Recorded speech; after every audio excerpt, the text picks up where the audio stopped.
नमस्कार, mega mind academy में आपका स्वागत है।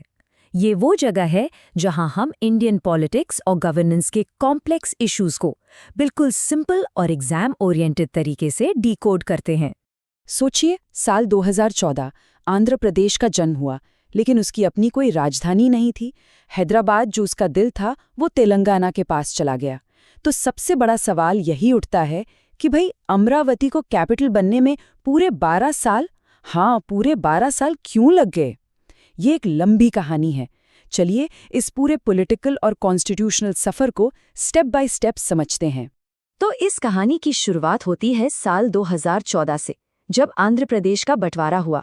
देखिए, इस बंटवारे ने एक नया राज्य तो बना दिया, लेकिन उसके साथ ही उसकी राजधानी पर एक बहुत बड़ा क्वेश्चन मार्क भी लगा दिया। ओके, तो डेट थी 2 जून 2014। इस दिन आंध्र प्रदेश रीऑर्गेनाइजेशन एक्ट पास हुआ।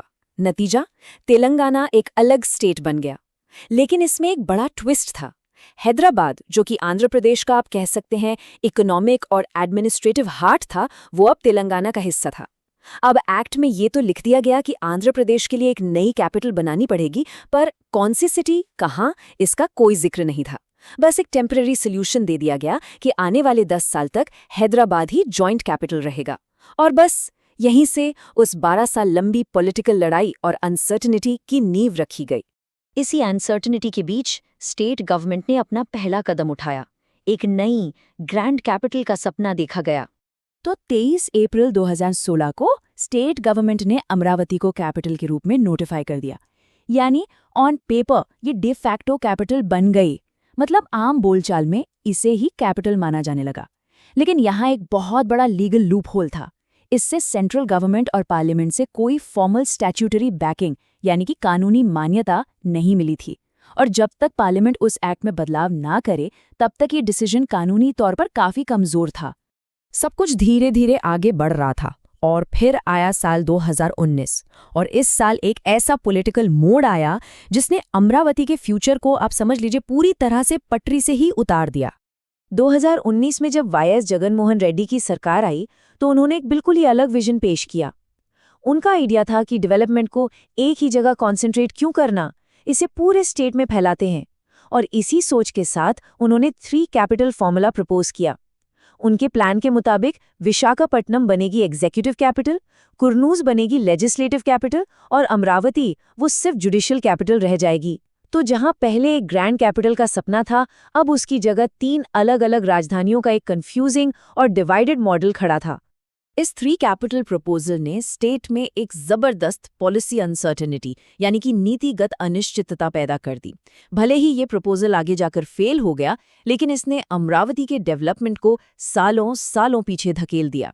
सोच के देखिए, हजारों करोड़ के इंफ्रास्ट्रक्चर प्रोजेक्ट्स अचानक रुक गए।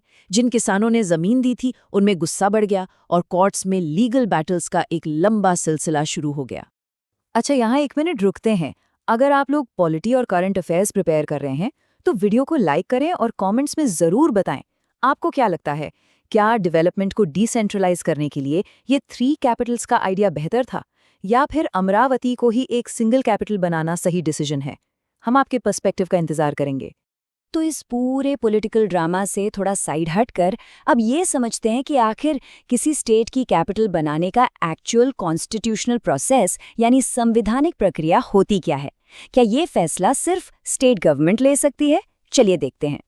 देखिए, सबसे इम्पॉर्टेंट बात यह है कि कैपिटल बनाने की असली पावर स्टेट के पास नहीं बल्कि पार्लियामेंट के पास है।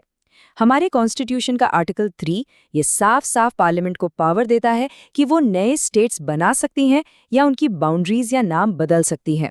अब प्रोसेस क्या है? स्टेप 1, स्टेट गवर्नमेंट एक रेजोल्यूशन पास करके प्रपोजल सेंटर को भेजती है। स्टेप 2, सेंटर में मिनिस्ट्री ऑफ होम अफेयर्स इसकी पूरी जांच पड़ताल करती है। स्टेप 3, फिर एक बिल लोकसभा और राज्यसभा दोनों जगह से पास होना जरूरी है। और फाइनल स्टेप, जब प्रेसिडेंट की मंजूरी मिल जाती है, तब इसे गजेट ऑफ इंडिया में ऑफिशियली पब्लिश किया जाता है। तब जाकर किसी शहर को एक कैपिटल का लीगल स्टेटस मिलता है। तो इतने सालों की अनसर्टेनिटी के बाद आखिरकार साल 2026 में वो कानूनी प्रक्रिया पूरी हुई जिसका पूरे आंध्र प्रदेश को बेसब्री से इंतजार था।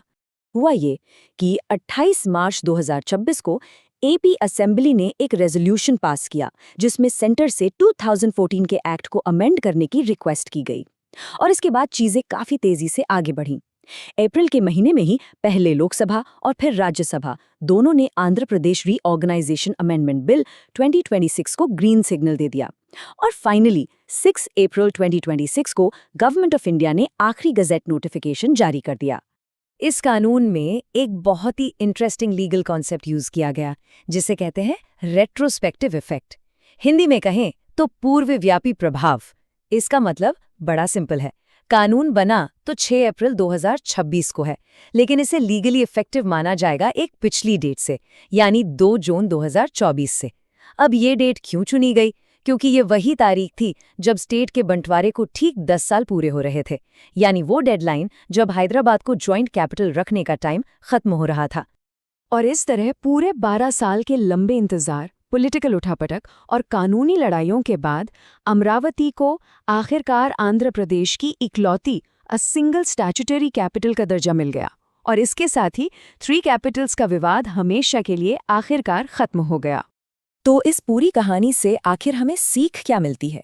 देखिए, एक राजधानी का चुनाव करना ये सिर्फ एक शहर का नाम फाइनल करने जैसा नहीं है, ये उससे कहीं ज्यादा है।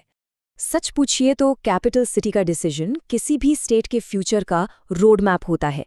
ये सिर्फ पॉलिटिक्स नहीं है, ये उस स्टेट की डेवलपमेंट स्ट्रैटेजी का सबसे बड़ा, सबसे अहम फैसला होता है। एक स्टेबल कैपिटल इन्वेस्टर्स का ट्रस्ट जीतती है, इंफ्रास्ट्रक्चर को सही दिशा देती है और लोगों के लिए एक नया इकोनॉमिक अपॉर्चुनिटीज का एक सेंटर बनाती है। तो 12 साल की अनसर्टेनिटी तो अब खत्म हो चुकी है, लेकिन अब असली चैलेंज शुरू होता है।